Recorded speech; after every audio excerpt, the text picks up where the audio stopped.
New video, new market breakdown, new week.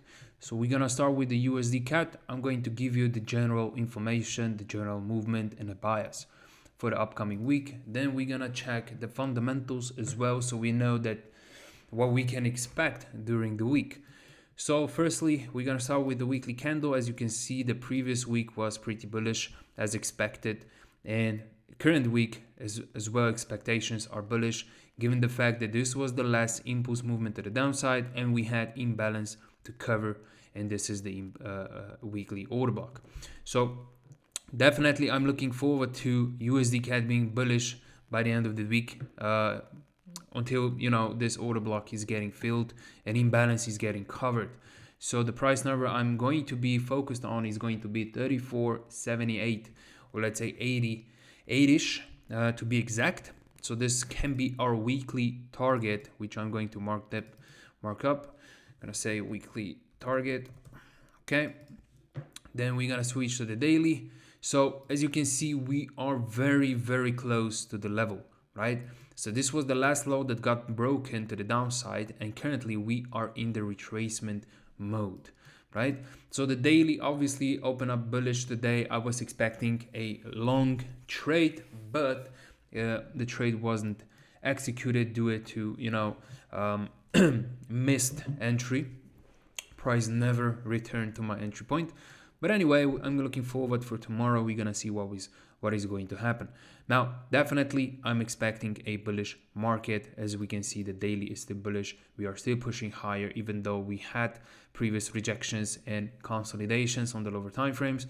But definitely, I'm looking at bullish market at the moment.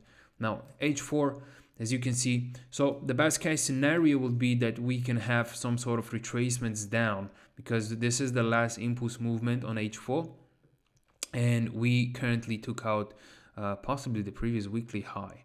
I'm not 100% sure, but we took out this, so definitely liquidity was taken, and maybe we can expect some sort of small pullbacks on the lower time frames before price is going to get to the highs again. So H4 definitely bullish the whole day, as you can see. Now H1, so as you can see, the last impulse movement to the upside, everything there is already covered except this imbalance, right? And we have the inducement on H1. So we're gonna see what will happen tomorrow in this area around 35.50. And tomorrow we have CPI for Canadian dollars, so we have to be careful about it in the New York session. Definitely trading can be possible after the news, right? So we have to see how price is going to perform. But I'm going to have this level in my mind, because this level can be, let me just put it on the 50 to be exact. So around this level, we can expect some sort of setups to be created, etc. Then let's go back to the 15-minute. So today's possible setup was there. We had small pullback and expansion to the upside that broke the structure. We had imbalance, we had order block, and we had 20 as a confluence number inside of the imbalance. So this was the possible today trade. As you can see, price never returned down to the entry. Definitely can be hit, so I'm going to mark that up as well. Again, definitely can be hit, and it possibly can be traded before the CPI tomorrow. So London, we're gonna see how price is going to behave during the Asian session, because sometimes market just go without you, and it's going to hit the levels in the Asian while I'm asleep personally. So yeah, we're gonna mark up everything now. We had a break of structure like that. So this is the today's high, definitely as a target. So daily high. Tomorrow is going to be previous daily high. So this definitely can be a target. No, not PDH. Target. So we have break of structure, we have order block, we have imbalance, and we are building up liquidity at the moment. So 15-minute, 5-minute, as you can see, beautiful structure.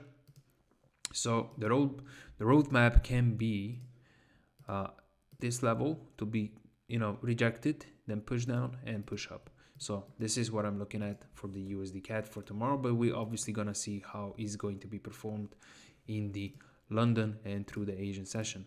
And as you can see, cross confluence, this order block was perfectly rejected right before New York open, right?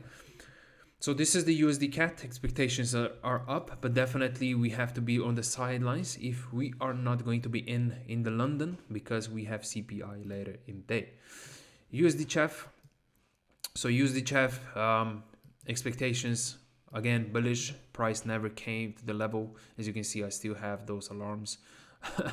Never came in the level, so I'm going to delete everything and we're gonna start from the scratch. Let me just delete it real quick, like that. Okay, let's go with the weekly. So weekly bullish as USD CAD. So again, USDCHF is in a retracement mode, similar to the USD CAD. This is the last impulse movement down. They broke the low, broke the structure. This is the order block. We have small imbalance to be covered there in this weekly candle as well. A lot of imbalances above, but you know, as you can see, how many pips is this and how long the road is to the upside. This can last a few weeks, even few months for price to actually return to those levels, right? So we have to stick to the current situation presented in front of us. So daily bullish as well. Let me just focus in. So USDCHF previous week was disaster. As you can see, we had a lot of choppy market behavior. We had a lot of weeks to the upside and downside, which obviously is liquidity build up. But definitely, as for the higher time frames, I'm looking for buys currently, because it is still bullish on weekly as well on the daily, as you can see. So all smaller pullbacks can be pullbacks to our entries if we can find the entries, obviously, right? So H4. So I'm not going to waste my time on H4 on USDCHF because there is nothing to, to talk about except this H4 order block and imbalance and liquidity. So equal lows here, which I don't know when they are going to be executed and when, order block is going to be respected. So we have to stick with the current situation, what we have here, right? So we are currently at the high, so no buys possible anymore because we have to break above, right? If the USDCHF wants to continue higher, it have to break above this resistance level, to show us the break of structure, and then we can find possible entries. But so far, nothing, right?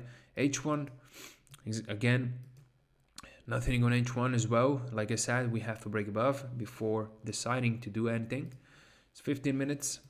So the 15-minute time frame was this setup that I was waiting for. I mean, that one below, sorry, that I was waiting for, because we had this structure that was created on Friday and as well in Asian session and then again in the London, and then price did never return down but just flew to the upside.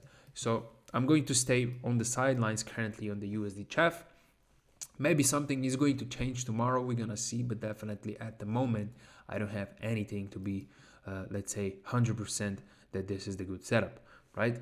Okay, so GBPUSD, so I had this lined up from yesterday that I wanted to trade shorts.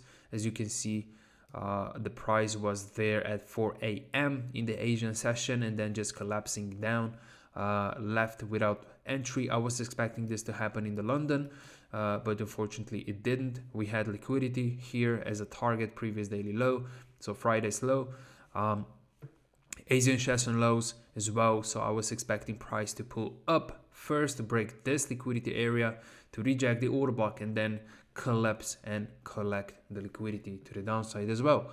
Now expectations at the moment, let's just start with the weekly and then we're gonna go down to the lower time frames. So GBPUSD, as you can see on the weekly time frame, nothing special, right? So we had to push higher today, which is awesome. So if USDCAD and USDCHF are going to be bullish, then we can expect GBPUSD to be bearish, right? So this weekly rejection is beautiful. As you can see, we are slowly getting this U-turn that we're gonna have retracement or new trend to the downside. So weekly bullish currently, but with rejections. So the daily looks like that we're gonna pull down. Now I do expect that we may go higher just to cover this week, right? So previous week on Friday, we took out all of those highs, so all of those equals, liquidity area, we took it out, we closed down, right? So bearish. And then we are pushing higher today with rejection down. So maybe tomorrow we're gonna have push higher just to get us in and then roll over during the day, during the New York session. So this is my expectation. Now H4, so nothing here on H4. Only that we have, as you can see, a beautiful corrective way of price action to the upside all the time. That we have liquidity trend line to the downside. As you can see, we swapped liquidity there with this, and we swapped it with this as well on H4. So I don't think so we may, price is going to push any more higher. It's possible given the fact that this is the bullish channel, but we have to have confluences to the downside as well to know that price may go to the downside, right? So H1, oops, let me just delete that. So H1, nothing special, gonna just go to the 15-minute. So in a sense of 15-minute, what we can expect, so we have equal lows, as you can see. So we have liquidity area, we have reasons, price have reasons to go to the downside. So we have liquidity area, beautiful. We have the last impulse movement to the downside that happened in the New York session, in the London, sorry. And the New York session was consolidation, right? So we have liquidity to the downside, we have liquidity to the upside, and we have a break of structure to the downside. We had sweep liquidity there, as you can see, right? Then we have this last low that created this high, got broken, which means that we broke the structure and we are moving down. So because the fact that this is the last impulse movement, we can search for shorts at this area. And let me just mark up this liquidity area, so we know that this liquidity area have to be neutralized like that. So we have impulse, we have break of structure, we have a lot of stuff to the downside, as you can as you saw on the higher time frames such as H4. Okay, let me just apply this indicator so you're gonna see. So this is the Asian, this is the London, right? And this is the New York session. Okay, so my expectations for GU tomorrow, definitely I'm going to look for shorts possible there. We have imbalance as well. As you can see, there's imbalance. And I'm not going to use that order block, but this one, because it's bigger. So I'm going to use it on the 50%. 50% of the order block, like that. Mark it up. Let's see the number. We have 27.49. Let me just put it at 50 because GU love the numbers, 50s, 20s, 80s, and zeros, like that. So this can be our possible entry point. So if you're gonna decide to go in, given the fact that you have to have your own confluences and analysis, because this is not financial advice, just my view of the market. You want to decide where you're gonna put stop loss, how many pips, what is your risk reward ratio, etc., right?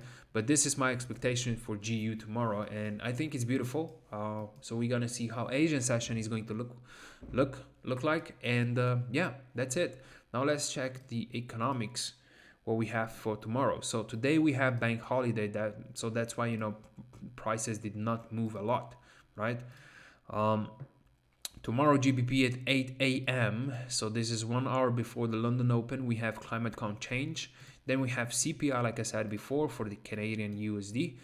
And then we have 4 p.m. we have GBP as well. So GBPs in CAD and as well USD pairs are going to move. So I do expect a lot of volatility tomorrow. And then we have CPI for GBP on the Wednesday. We have core retail sales on the Wednesday for the USD as well. So USD is going to be impacted. Unemployment claims on Thursday impacted for the USD. And then again, retail sales for GBP on Friday and prelim consumer sentiment. So I do expect a lot of movement, a lot of volatility, and hopefully a lot of setups being created during the week, during the sessions. So finally, market is going to pick up for us to trade after the New York holidays, New Year's and Christmas holidays, and we can start with the year with the good results, good trades, A+ setups, etc. Right? So thank you for watching, guys. If you have any questions, let me know under the comments on YouTube. Please subscribe if you like my videos, and remember, every Thursday and Monday is going to be a YouTube day. right? So Thursday, educational, and Monday, market breakdowns. See you. Bye-bye.